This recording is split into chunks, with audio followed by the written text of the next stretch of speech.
Okay, everybody, welcome to this next session. My name is Scott Shahan. I'll be hosting this presentation here. I'm coming to you from Indianapolis, around the Indianapolis area in Indiana in the United States.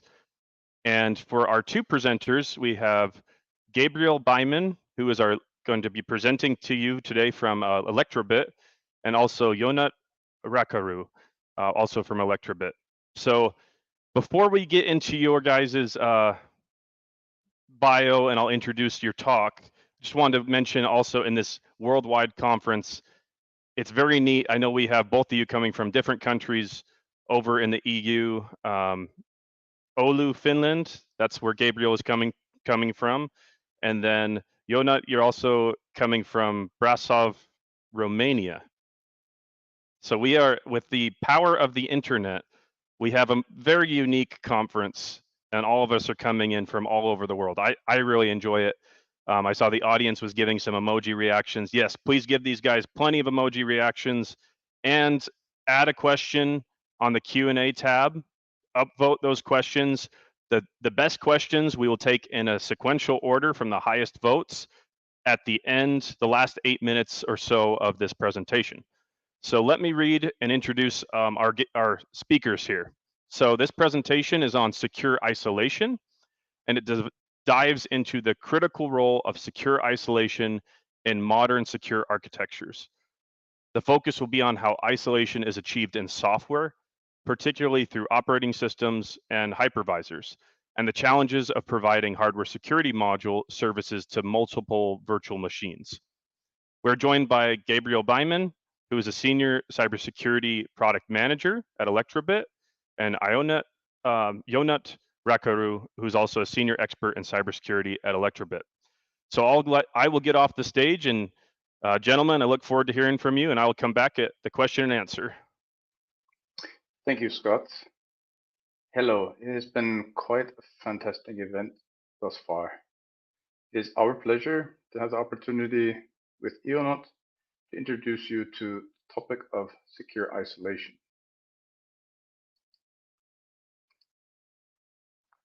My name is Gabriel Byman. I've been with Elektrobit since 2019. I'm working as a senior cybersecurity product manager within strategy and portfolio at Elektrobit. Unfortunately, Elisabeth Waitz, who would have been my fellow participant, fell sick and thus is unable to participate. However, I'm very grateful that Ionut was able to jump in on short notice and will be supporting me in this topic. Ionut has worked for Elektrobit since 2014. He's a cybersecurity expert having experience with HSM, real-time computing middleware platforms at Elektrobit. Today, I will introduce the concept of secure isolation and how it can be utilized to improve the general state of security. Afterwards, I will hand over to Ionut, who will walk through the details of secure isolation within an ECU, followed by a deep dive example. Finally, we will wrap up with a summary and have time for some questions and answers. So, what is secure isolation? We could easily use the term for isolation of high voltage systems from low voltage systems, securely separate systems to prevent danger, or perhaps the isolation of applications visible to the driver versus a passenger. Or we could use it in the context for isolation of personal data from general vehicle diagnostics data. Therefore, we must narrow it down and put the term into some context. From Webster Dictionary, we can define secure as free from danger, or free from risk, free from loss, trustworthy, dependable. It also defines isolation as the condition of being isolated. Joining these two together, then secure isolation is being free from risk of danger enabled by the condition of isolation. Now, how about when we consider secure isolation within cybersecurity? I like the definition from TechKey pages. from the article, What is Isolation-Based Security? They define it as a strategy that involves isolating a system, an application, a network, or data to prevent it from being exposed to potential threats. Using this definition, secure isolation can establish key goals such as to prevent unauthorized access, to, to contain potential threats, to maintain privacy and data integrity, and to ensure system stability. In the automotive landscape today, vehicles are more connected and more software driven than ever. To protect vehicles from cybersecurity threats and unauthorized access, it is essential to adopt a multi-layer approach for security. With layers of secure isolation, we can restrict risks and ensure that vulnerabilities in one area do not compromise the entire ecosystem. Let's explore the five key layers. For example, security beginning at the manufacturer's level, then moving to the vehicle external communication interfaces, followed by onboard networks and systems, while each and every ECU then acts as the lowest layer from the hardware perspective. And finally, the application layer functions across all previous layers, providing critical functions like autonomous driving and ADAS. Let's take a bit deeper dive into each of these layers. Secure isolation plays a crucial role in ensuring the integrity, confidentiality, and availability of systems and data throughout various lifecycle stages of a vehicle.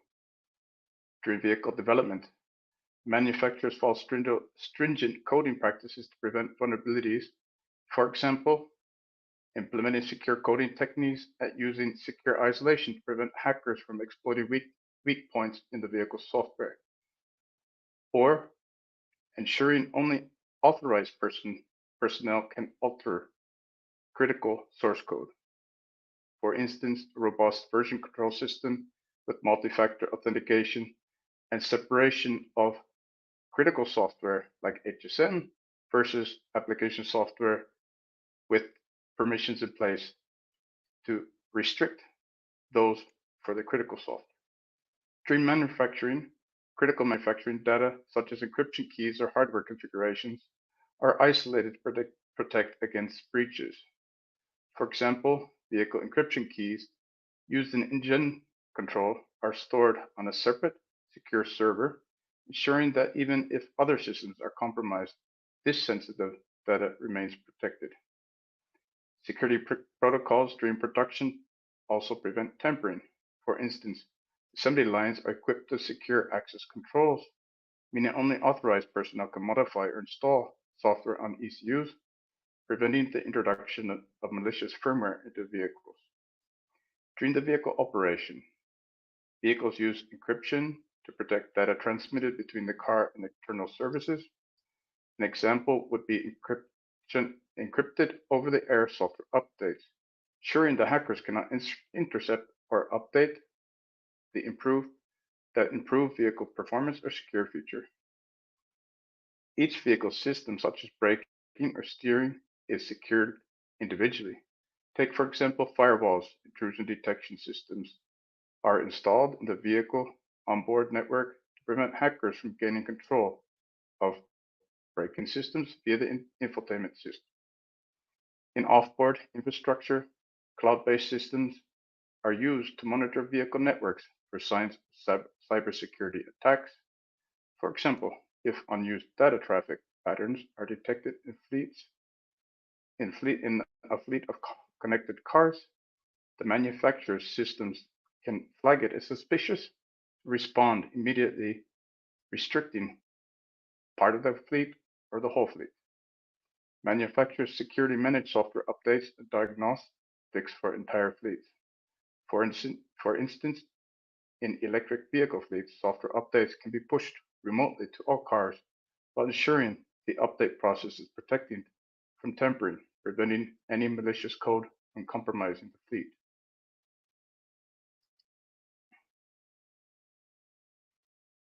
Vehicles today are increasingly connected and complex, incorporating various electronic control units, sensors, communication layers, and connectivity features. This connectivity opens new avenues for innovation and user experience, but also increases the attack surface for potential cybersecurity threats. To protect against these threats, secure isolation is a fundamental strategy. Network interface. Vehicles use various network interfaces, such as wireless and cellular connections, which need to be securely isolated to prevent unauthorized access. Secure isolation can ensure that only unauthorized devices can connect to the vehicle's wireless systems. For example, a smartphone, when it's paired via Bluetooth, encryption protocols and authentication ensure that no other unauthorized device nearby can intercept or manipulate the connection. Cellular connections such as 4G, 5G are used for services like telematics and remote diagnostics. Secure isolation ensures that the cellular connection is encrypted and segregated from sensitive vehicle systems. For example, a hacker might try to exploit a telematics link to access the vehicle's control systems. However, with secure isolation, telematic data flow is kept separate from safety critical systems, preventing any unauthorized commands from reaching systems like braking or steering. The physical interface. Physical interface such as diagnostic ports and media ports are common entry points for potential attacks if they aren't properly isolated. OBD port allows mechanics to diagnose vehicle issues, but secure isolation ensures that even if an attacker gains access to this port, they cannot manipulate critical systems. Media ports like USB auxiliary ports are used to connect external devices for media playback or charging. Secure isolation prevents malware from spreading from a USB drive into the vehicle's internal systems. External threats detection and response. Along with secure isolation, vehicles are equipped with threat detection systems to actively monitor and respond to potential threats from external interfaces. A host IDS system continuously monitors the vehicle network and physical interfaces for unusual activity. If an attacker tries to breach the vehicle network via a wireless connection, the IDS can immediately detect the suspicious behavior and isolate the connection, preventing it from spreading across the network or reaching critical systems. In the case of a detected threat, the vehicle can initiate a real-time response, isolating the compromised system to prevent the spread of an attack.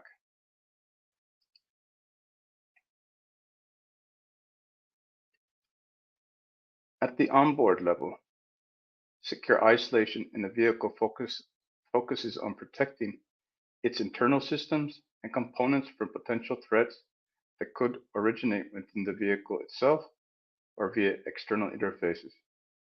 This involves ensuring that different electronic control units, networks, data, and other critical components can communicate securely without being susceptible to unauthorized access or manipulation. ECUs are responsible for managing various vehicle functions like braking and steering. They can be protected against unauthorized access and malicious activity with secure isolation. Each ECU can be physically and logically separated from others to prevent one compromised ECU from affecting the entire vehicle. ECUs communicate through secure segmented channels to prevent unauthorized messages from spreading across the network. For instance, if a malicious actor sends a false command to one ECU, communication isolation prevents it from being propagated to other ECUs controlling safety critical systems. Secure isolation also applies to the vehicle's internal networks, ensuring that different systems operate independently and securely. The vehicle's internal network is segmented into zones, isolating critical systems like powertrain from non-critical ones like infotainment. For example, the system that handles multimedia data is isolated from the vehicle's braking and steering system. The vehicle's network includes gateways and firewalls to filter and control data between different segments. A firewall can block any unauthorized traffic attempting to cross from a less secure network zone, like Wi-Fi interface, into the critical systems like powertrain. Data isolation ensures that only authorized systems or users have access to sensitive information within the vehicle. Secure access control and authentication mechanisms ensure that only authorized individuals or systems can access critical vehicle data. For example, a mechanic attempting to access diagnostics data must authenticate themselves with secure credentials, ensuring unauthorized users cannot alter or steal sensitive information. The vehicle is equipped with onboard systems that continuously monitor for threats and respond in real time. For example, if an abnormal activity is detected in the communication layer between ECUs, the system can automatically isolate the compromised ECU, ensuring that the threat does not spread to critical systems. Secure isolation can ensure that software updates are safely deployed and managed. Over-the-air updates, for example, are delivered securely using encrypted communication channels, and they are then verified and authenticated before installation.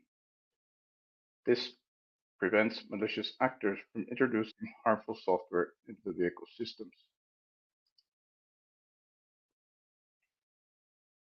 Secure isolation is critical to ensuring that each ECU operates securely without being compromised by other ECUs or external threats. ECUs are specialized computing devices embedded within the vehicle to control various functions such as engine management, braking, airbag deployment, and infotainment. Given their importance, each ECU must be protected to maintain overall vehicle safety and security. Multiple processes often run simultaneously within an ECU, managing different tasks or functions.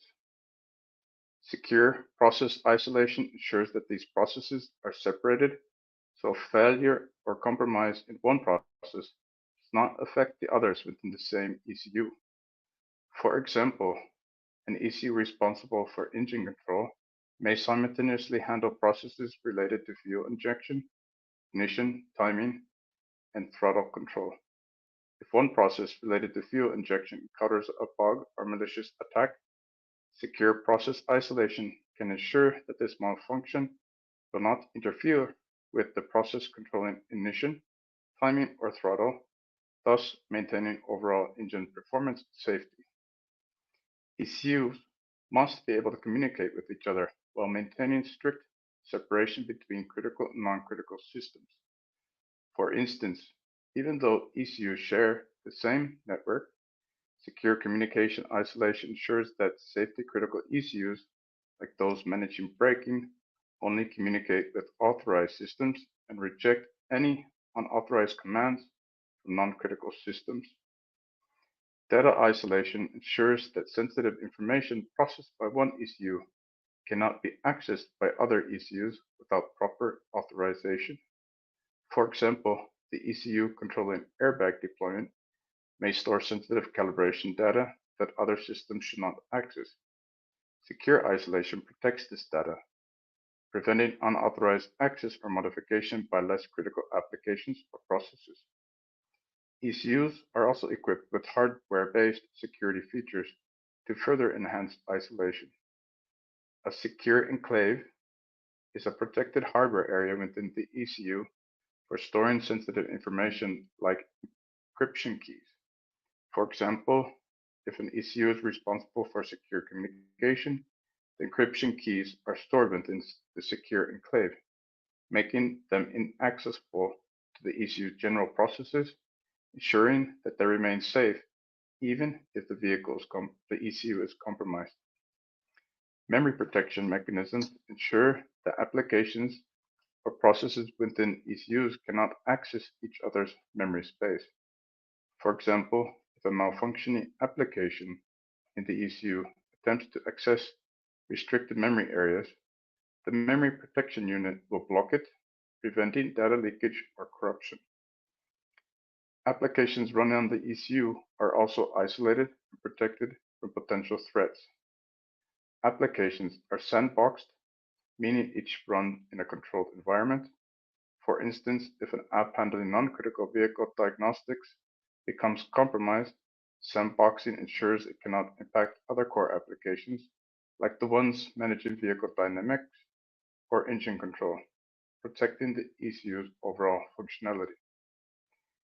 ECUs continuously run integrity checks to ensure that all running applications remain authentic and unaltered. Take, for example, before an ECU executes a software process related to critical engine control, it verifies the integrity of that software to ensure no tampering has occurred. If the integrity check fails, the process is halted, ensuring only trusted applications can run. Next, Ionut will expand further, covering use cases for isolation inside ECUs. Thank you, Gabriel, for the handover. Cool. So, now let's have a closer look into secure isolation inside ECUs. How I see it, there are several use cases which require a strong secure isolation within an ECU. The first one, I would call it ECU consolidation. There is a trend in the automotive electrical and electronic architectures, so EE architectures, which evolves from decentralized architectures with almost a one-to-one mapping of functionality to ECU to domain architectures to zone-oriented um, architectures and centralized architectures. And here we have way less ECUs in the vehicles with these later E architectures. But these are more powerful ECUs and they have capabilities to consolidate a lot of functionality. This is like one ECU would host multiple virtual ECUs with different functions. Good. Another use case is separation. And now think about the growing car to everything connectivity, which requires secure separation of applications, like outbounded connections versus the in-vehicle network connections. The onboard network needs to be split in security domains where access control is also needed. Therefore, also separation on these domains on the network nodes is necessary to be implemented. And a third use case I see is the separation is represented by the mixed criticality systems. So isolation enables running software services with different safety integrity levels on the same microprocessor. You can have a QM implementation alongside with a safety implementation, but you have to really separate it. Further, the ECU inside isolation must be considered on several layers also, and that's exactly what we're going to talk about next. So isolation by hardware. Good. Now, first of all, the ECU hardware itself needs to support a secure isolation in the hardware itself. The hardware includes features that provide support for isolation and secure operations. This layer establishes the foundation for all other security mechanisms. The most important mechanisms here are MPUs and MMUs. So MPUs stand for Memory Protection Unit, which work on physical address spaces that can trap illegal physical access to data. So illegal physical address access. It is usually used for smaller devices and operating systems, like for real-time computing platforms. While MMUs, which stands for Memory Management Unit, which do the translation between virtual address space and the physical address. They can trap illegal virtual address accesses, and this is more complex, it costs more to implement, and mostly this is relevant for the high-performing computing systems. The advantage of both is to control and restrict access to the different memory regions to protect against unauthorized access and therefore separate and isolate different memory regions from each other against any potential external unauthorized intruders. Other key mechanisms here are secure enclaves. This can be, for example, a trusted execution environment, or TEE, for a high-performance CPU, or an HSM, hardware security module, for the real-time computing platform. These help create an isolated processing environment within the SoC to handle sensitive tasks and data securely. These are used to securely store sensitive data, like cryptographic keys that also Gabriel referenced, thus being isolated by the hardware from access of any application from the host cores, so that an unauthorized application can neither read nor modify the cryptographic keys. Further features supported by the hardware are firewalls and filters for the communication, which also support the isolation of networks, or a secure boot mechanism with a secure root or an anchor of trust. Based on the hardware features for secure isolation, hypervisors are the next layer on an ECU, which provides a secure isolation. And this is exactly what we are going to talk about next. So, isolation by hypervisor.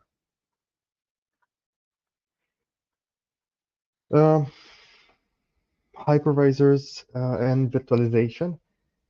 These two allow multiple isolated environments or virtual machines to run on an isolated hardware platform, ensuring that different applications or systems do not interfere with each other.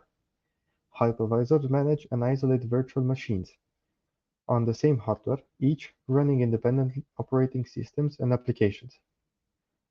Here we have the performance of real-time applications, as mentioned on the previous slide that I had, and on top of it, there is a hypervisor managing and isolating several virtual machines. These virtual machines can run also different guest operating systems, like a POSIX operating system, for example, Linux, or an Android operating system.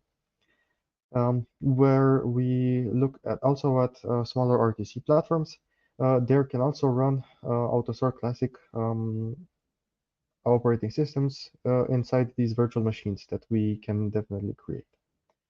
There are different hypervisors for real-time computing platforms or high-performance compute platforms. And here we can distinguish between the two. So the embedded hypervisors for real-time computing platforms, they make use of the MPU, so the memory protection unit, and use the deterministic scheduling, which makes the system behavior easily predictable. In the virtual machines, it hosts the real-time applications, mostly based on AUTOSAR Classic, and these are applications, for example, used for braking functionalities of the car.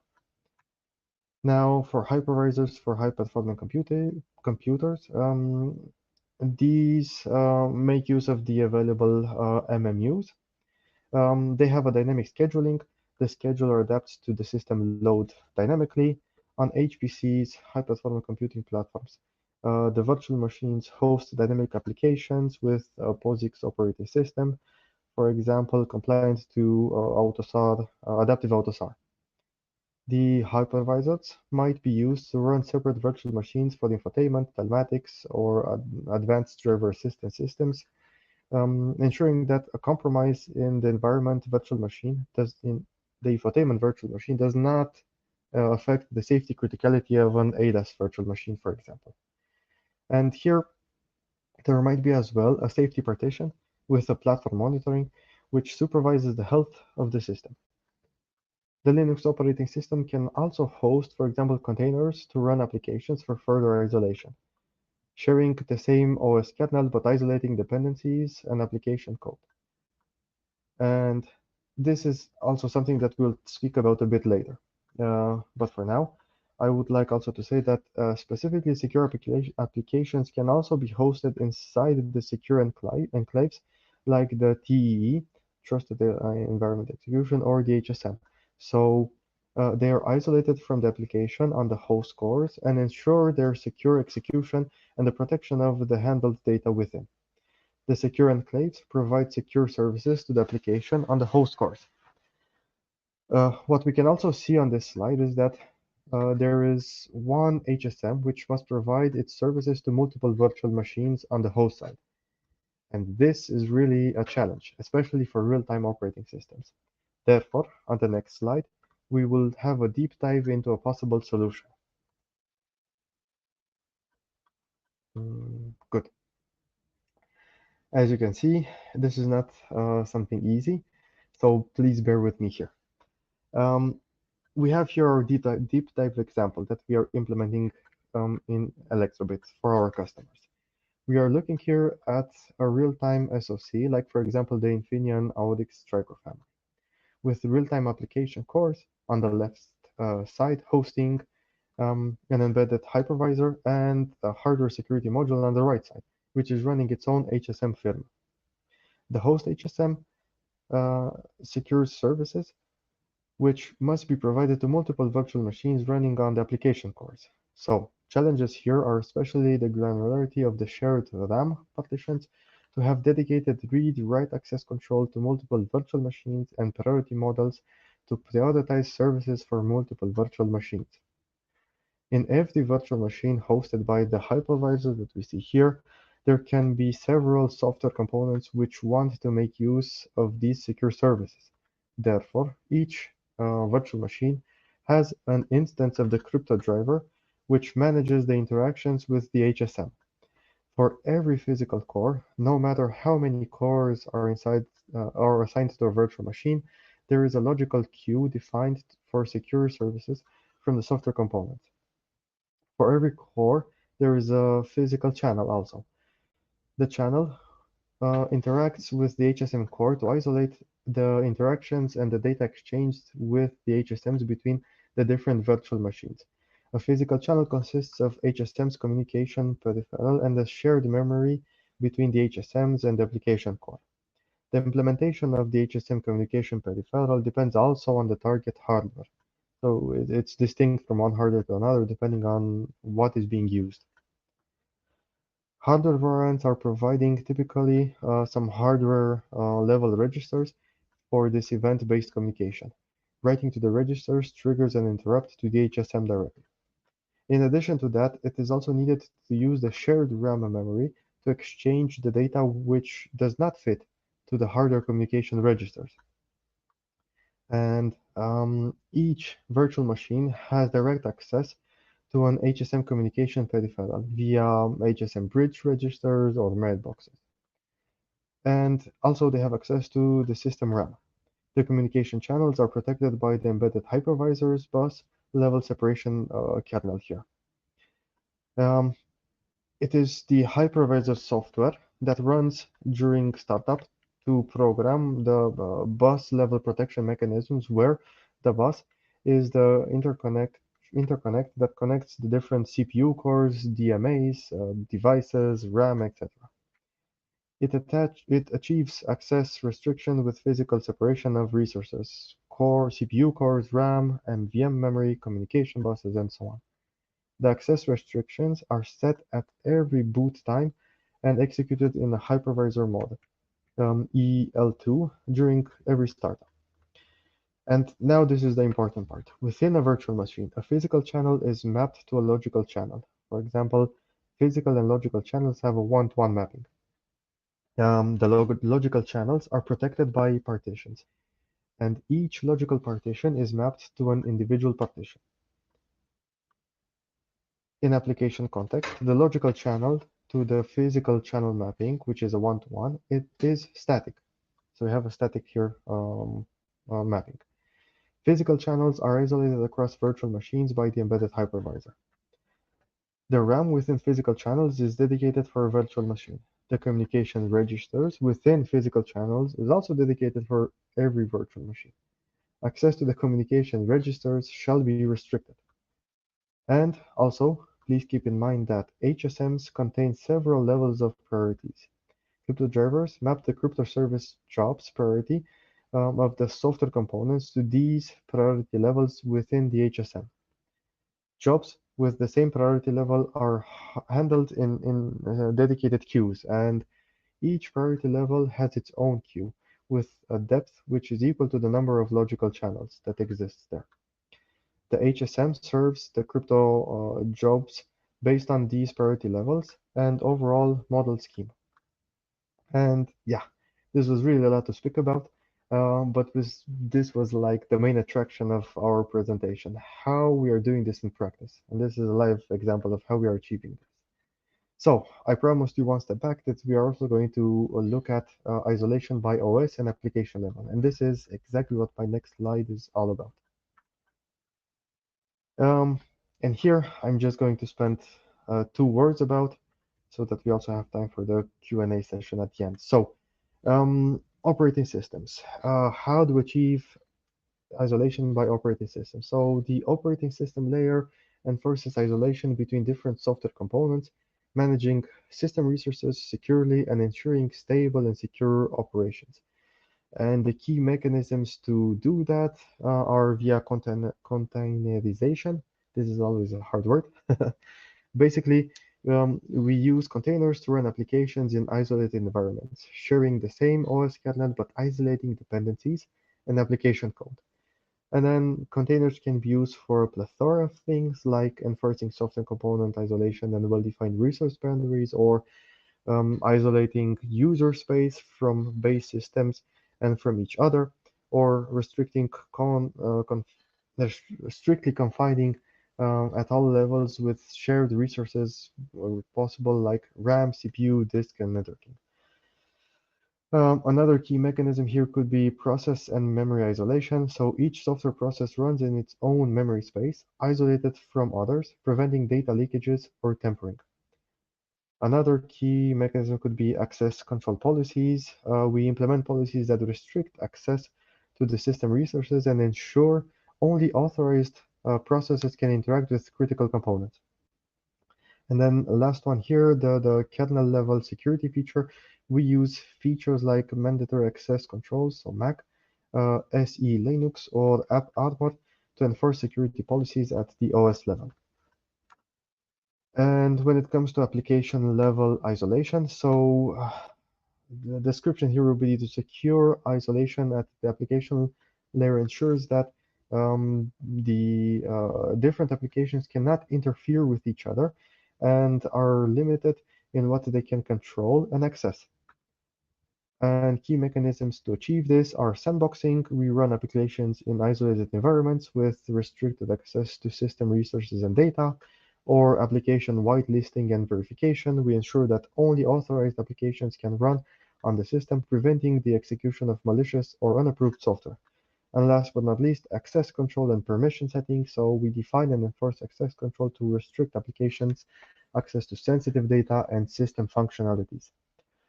And that's basically it. With this, my part is over, and I hand it back to Gabriel to do the wrap-up of our entire discussion for today. Gabriel, please take it away. Okay, thank you, Ionut. So, as a summary, secure isolation in motor vehicles is essential to help protect critical systems from internal and external threats. Begins at the manufacturing level, ensuring secure software development, data protection throughout production and operation. At the vehicle level, interfaces like wireless and physical ports need to be isolated, prevent unauthorized access. Onboard systems and ECUs use network segmentation, hardware-based security to protect critical processes and data inside the ECUs. And applications are restricted and monitored to prevent interference or compromise of others. Therefore, we like to look at it as using a layered approach of the vehicle's core functionalities to operate safely, even in the event of a breach or malfunction. So now we would move to the Q&A.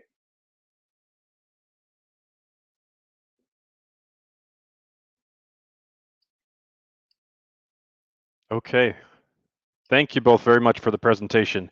You had a large task to go through all of those layers. So yes, if you could give both of these speakers, I know we don't have a round of applause, but we have the emojis. So please show them some support. I really enjoyed this talk.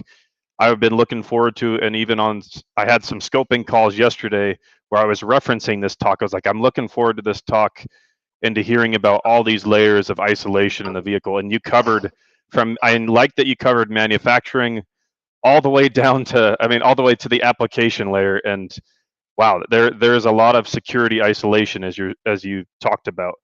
So we have about 5 minutes for question and answer.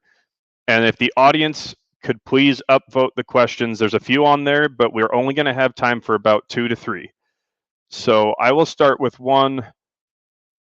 Here, I'll show this on stage. This one was one I was asking. I think you did cover some of it in the later part of the talk. So I think maybe if you could just focus on this first question, it's more of a general one. With consolidation of ECUs in a zonal architecture, does that, in your opinion, compromise secure isolation? Like in general, like the old way of one ECU for a function versus consolidation. What's your opinion on this? As we saw in the keynote in the beginning of this event, where I don't remember the speaker's name. I would like to give him credit, but he specifically talked about the challenges when you consolidate things to one ECU, how critical it becomes, the hypervisor and the connections between the virtual machines and so on. It's definitely is compromising part of the secure isolation, but then maybe you could look at ways to separate parts of the functionality and keep it still securely isolated. So there are mechanisms which we walk through that can help there, but and I think on your last part of the talk, you were covering those hardware-based channels and how everything is architected to still have isolation. It's just now inside the package of the ECU. And to consolidate the different layers and to look at all the possibilities that we can isolate and contain, so that we ensure that a compromise in any of them does not result in a compromise of the entire system. Even though it's one single type, but by putting in place restriction policies, putting in place isolation policies, data access control, and so on, we get to say for sure that the overall system is safe and secure in the end. Yeah.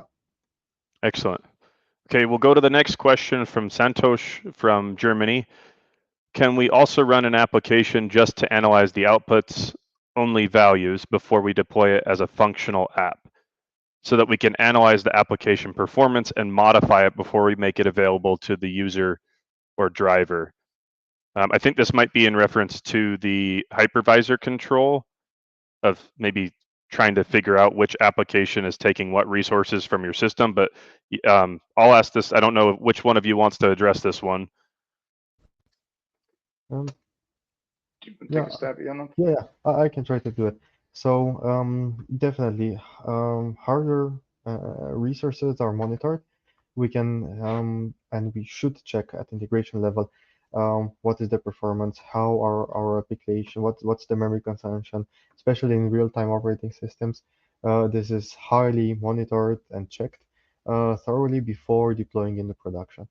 We must have control and understand exactly how the application performs functions, what's the peak load and so on, what is the capability of the environment, how much we can or we should keep as buffer for the rest of the system to function normally. And this also applies on the HPC side, but there we have a bit more compute. So the performance, it is also monitored, because if you think about all the integration that an OEM has to do, they have a lot of functionality to care about and to fit into the ECU itself. And resource management is really a hot topic that is really tested and verified thoroughly. Yeah. That Excellent. You don't want to just push it out to the field without and testing. And doing your analysis, as they're saying, of resource consumption being a sort of a denial of service based attack in this architecture. So I think for time for both of you, I just wanted to close this up. I know I will say this to the audience. Gabriel and Ionut will be in the stage 2 lounge for a few minutes after this presentation. We do have a talk coming on in about 5 minutes on stage 2, so we're going to end it up here. There was some really good questions as well. If you would like to go talk with both of these gentlemen here on stage 2 in the stage 2 lounge, please do that. But first, as we wrap up, again, please give both of Gabriel and Ionut from Elektrobit, give them a good reaction I really enjoyed this talk and hope to keep in touch with you both and follow up with future as you guys are giving more presentations in this area. So Thank you. Thank you also. okay, Okay. thanks guys. Have See a you in good the one, and lounge. we'll see you in the lounge. Bye-bye. Bye.